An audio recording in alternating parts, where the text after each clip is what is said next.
என் செல்ல குழந்தையே, உன்னுடைய எதிரியோடு சேர்ந்து உனக்கு துரோகத்தை செய்கின்ற ஒரு கூட்டு களவாணியை அம்மா அடையாளம் காண்பித்து காட்டித்தர வந்திருக்கின்றேன். இன்று இந்த விஷயத்தை உனக்கு நான் சொல்ல வந்ததற்கான காரணம் என்னவென்று தெரியுமா? என் பிள்ளையின் வாழ்க்கை நிச்சயமாக புரட்டி போடுகின்ற பல பிரச்சனைகளுக்கு நீ பயந்த இப்போதெல்லாம் பிரச்சனைகளை எதிர்கொள்ளவே துணிச்சல் இல்லாமல் இருந்து கொண்டிருக்கின்றாய். எத்தனை பிரச்சனைகளை எதிர்கொள்வது என்று என் குழந்தையால் தாங்கிக் கொள்ள முடியும்? அப்படி நினைத்து என் குழந்தை இந்த வாழ்க்கை நமக்கு தகுதி இல்லாமல் ஆகிவிட்டதே என்று எண்ணி வேதனைப்பட்டு கொண்டிருக்கின்றாய். உன்னுடைய இந்த மனவேதனைக்கு காரணமானவர்களுக்கு இந்த வராகி என்ன செய்ய போகிறேன் என்பதையும், யார் உன் வாழ்க்கையில் இது போன்ற விஷயங்களை செய்து கொண்டிருப்பது என்பதையும் உனக்கு தெரிவிக்க நான் வந்திருக்கின்றேன். என் பிள்ளையே, பொதுவாக என் தங்க பிள்ளை, இங்கு ஒருவரின் வாழ்க்கையில் நல்ல விஷயங்கள் நிச்சயமாக நடந்தே விடும். அப்படி என்றால் அதை பார்த்தும் அடுத்தவர்கள் படுகின்ற பொறுமையும் பொறாமையும் அவர்கள் போடுகின்ற கண் திருஷ்டியையும் தான் இங்கு நிறைய. அதுபோல என் பிள்ளை, உன்னுடைய வாழ்க்கை நடந்து கொண்டிருக்கின்ற ஒவ்வொரு பிரச்சனைகளுக்கும் காரணமாக இவர் இருக்கின்றார்களே. இந்த வராகி இப்போது உனக்கு கண்டுபிடித்து விட்டேன் அல்லவா? அவர்கள் எதை நினைத்து இதையெல்லாம் செய்து கொண்டிருக்கிறார்கள்? இதையெல்லாம் செய்வதனால் அவர்களுக்கு என்ன பலன்? அவர்கள் வாழ்க்கை இதனால் அவர்களுக்கு என்ன கிடைக்கப் போகிறது என்பதையும் இந்த வராகியின் மூலமாக அவர்கள் தெரிந்து கொள்வார்கள். என் பிள்ளையே, எதிரி என்பதை வாழ்க்கையில் ஏற்றுக்கொள்ளலாம். ஆனால் துரோகி, எதிரி என்ற ஒன்று இருந்தால்தான் நாம் அடுத்ததை நோக்கி பயணிக்க முடியும். ஆனால் நாம் இந்த வாழ்க்கையில் அவர்களை முன்னேறி செல்ல வேண்டும். அவர்களுக்கு நிச்சயமாக எதிராக நின்று வெற்றி பெற வேண்டும் என்ற எண்ணம் வரும். இந்த எதிரியை ஏற்றுக்கொள்ள முடிகின்ற அளவிற்கு துரோகியை ஏற்றுக்கொள்ள முடியாது. ஏனென்றால் என் பிள்ளை, நீ துரோகி என்பது உடன் இருந்து கொண்டு நமக்கு கெடுதலை நினைப்பது. இப்போது உன்னுடைய எதிரியோடு ஒரு துரோகி கூட்டு சேர்ந்து ஒரு விஷயத்தை செய்கிறாள் என்றால் நிச்சயமாக அதனுடைய வீரியம் என்பது சற்று அதிகமாகத்தான் இருக்கும். உன் வாழ்க்கையில் அதனுடைய வீரியம் என்பது நல்ல விஷயங்களையும் எல்லாம் சற்று உன்னால் சமாளிக்க முடியாத விஷயங்களாகத்தான் இருக்கும். அதனால் என் பிள்ளை, இந்த வாழ்க்கையில் என்ன செய்ய வேண்டும்? இனிமேல் இவர்களுக்கு எப்படி நாம் தண்டனையை கொடுக்க வேண்டும்? இவரிடத்தில் என் பிள்ளை நீ இருந்து நான் எப்படி ஒதுங்கி செல்ல வேண்டும் என்பது போன்ற விஷயங்களை எல்லாம் என் குழந்தை நீ தெளிவாக புரிந்து கொள்ள வேண்டிய காலகட்டம் இது.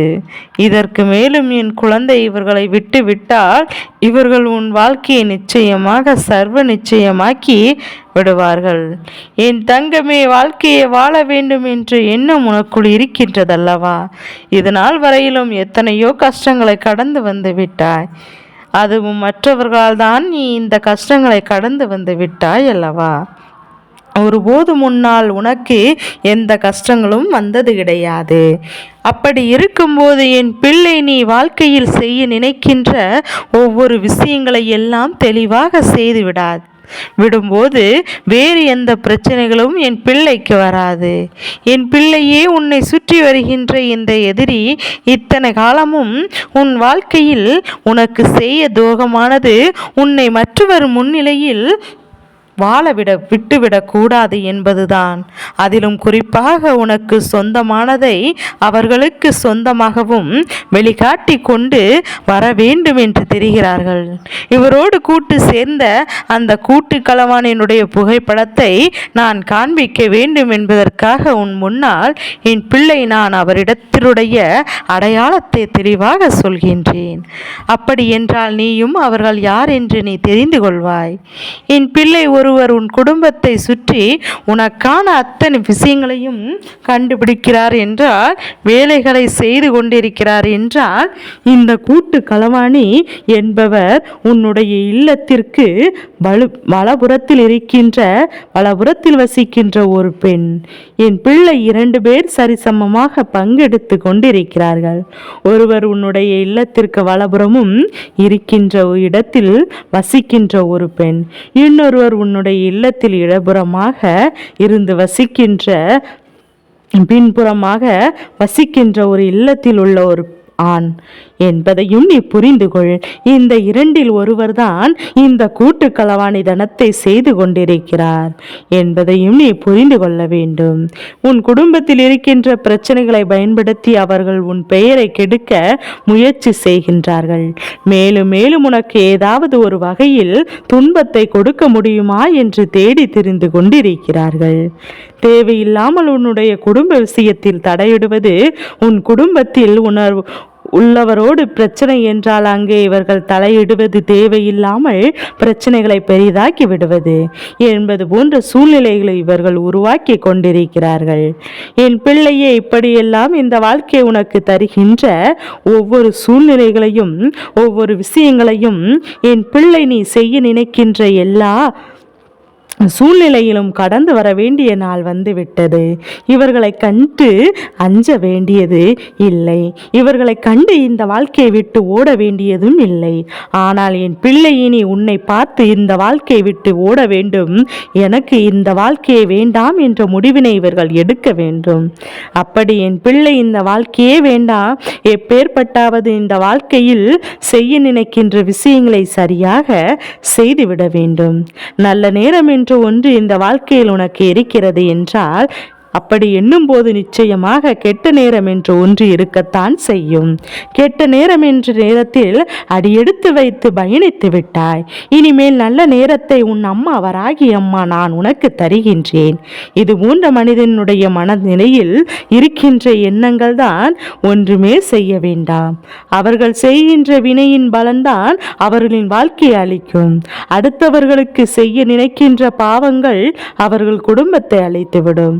ஏனென்றால் இவர்கள் செய்கின்ற விஷயங்கள் எல்லாவற்றிற்கு பின்னால் நிச்சயமாக பழி வாங்க வேண்டும் என்ற எண்ணம் இருக்கும்.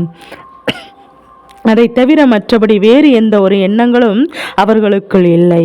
இது எல்லாம் ஒரு நாள் நிச்சயமாக புரிய வரும்போது, என் பிள்ளை இந்த வராகி இந்த வாழ்க்கையில் எதனால் இவர்களை உனக்கு அடையாளம் படுத்தினாயோ என்பதை நீ புரிந்து கொள்வாய். இதுவெல்லாம் சாதாரணமாக விட்டுவிடக்கூடிய விஷயம் அல்ல என்பதையும், உன் வாழ்க்கையில் நடக்கின்ற விஷயத்தில் இதனால் இவர்களினுடைய பங்களிப்பு எந்த அளவிற்கு இருந்து கொண்டிருக்கிறது என்பதையும் முழுமையாக தெரிந்து கொள்வாய். என் பிள்ளையே, நீ நினைத்த விஷயம் நடக்க வேண்டும் என்று என் பிள்ளை நீ எண்ணுவதற்கு பதிலாக இந்த வாழ்க்கை இது நாள் வரையிலும் நடந்த விஷயங்கள் எல்லாம் நன்மைக்குத்தான் என்பதை நீ புரிந்து கொண்டாலே போதும். இவர்களை எல்லாம் என் பிள்ளை அடையாளம் காட்டித்தரதான் இந்த பிரச்சனைகள் வந்திருக்கிறது என்பதையும் நீ புரிந்து கொள்ள வேண்டும். இந்த மனிதர்கள் எல்லாம் தான் செய்ய திணிக்கின்ற விஷயங்களை மற்றவர்கள் வாழ்க்கையை திணிப்பதுதான் மிகப்பெரிய வேலையாக நினைத்து கொண்டிருக்கிறார்கள். ஆனால் அடுத்தவர்கள் வாழ்க்கையை அளித்து அந்த பாவத்தை தான் அவர்கள் நிச்சயமாக தன்னுடைய குடும்பத்திற்கு சேர்த்து கொண்டிருக்கிறோம் என்று தெரியாமல் வாழ்ந்து கொண்டிருக்கிறார்கள். அவருடைய வருங்கால சந்ததிகளை தான் என் பிள்ளை இது பாதிக்கும் என்பதை நீ புரிந்து கொள்ளாமல் இவர்கள் அடுத்தவர்கள் வாழ்க்கையில் நுழைந்து களங்கத்தை மூட்டிக் கொண்டிருக்கிறார்கள். காலம் நிச்சயமாக வாழ்க்கையில் நுழைந்து களங்கத்தை ஏற்படுத்தி பழி வாங்கக்கூடியது. இவர்கள் செய்கின்ற தவறுக்கெல்லாம் நிச்சயமாக ஒரு நாள் தகுந்த பதிலடி, தகுந்த தண்டனையும் கிடைத்தே தீரும். இதை உணராமல் இவர்கள் அடுத்தவர் வாழ்க்கையில் ஆடிய விளையாட்டமெல்லாம் இதற்கெல்லாம் முற்றுப்புள்ளியை உன் அம்மா நான் வைக்கப் போகின்றேன். என் பிள்ளையே, கவலைப்படாதே. துரோகத்தை செய்தவர்கள் நல்லபடியாக வாழ்ந்ததாக ஒரு நாளும் நிச்சயமாக சொல்லிவிட முடியாது. அவர்கள் செய்கின்ற துரோகம், அவர்கள் செய்கின்ற பாவம் அவர்களின் வருங்கால சந்ததிகள் ஒவ்வொருவருக்கும் போய் சேரும். அப்படி போய் சேரும் போது புரியும் நான் செய்தது எத்தனை பெரிய தவறு என்று. இது போன்ற தவறுகளை நாம் செய்திருக்க கூடாது என்று அன்று உணர்வார்கள். என் பிள்ளையே இது போன்று நடக்காமல் இந்த வாழ்க்கையை கடக்க முடியாது. ஏனென்றால் இந்த துரோகியும் இந்த எதிரியையும் என் பிள்ளை இனி உன்னால் அடையாளம் காணப்பட்டு உன் வாழ்க்கையிலிருந்து ஒதுக்கப்பட வேண்டியவர்கள். பிள்ளையே, நீ எதற்காகவும் மனம் வருந்தாதே. இருக்கும் வரை இவர்களுக்கு சரியான பாடத்தை புகட்டியே தீருவேன். செல்ல குழந்தைக்கு இந்த வராகி அம்மாவினுடைய ஆசீர்வாதங்கள் எப்போதும் என் குழந்தைக்கு முழு மனதோடு உண்டு.